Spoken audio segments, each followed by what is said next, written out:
Un'auto cisterna e circa 10.000 litri di benzina, sequestrati nel 2022 dai finanzieri del Comando Provinciale di Roma, sono stati donati alla Protezione Civile della Regione Lazio.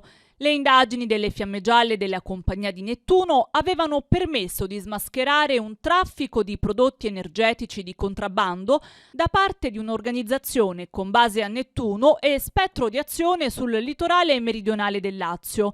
Il materiale donato sarà destinato al Corpo regionale di intervento rapido della Protezione Civile per le attività istituzionali, consentendo di potenziare le dotazioni utili per le operazioni di soccorso a beneficio della collettività. L'ingegner Paolo Gatta, del Corpo regionale di intervento rapido, struttura operativa dell'Agenzia regionale di protezione civile del Lazio, ha ringraziato la Guardia di Finanza per la solidarietà e l'attenzione dimostrate, plaudendo all'operato degli uomini e delle donne delle Fiamme Gialle sul territorio.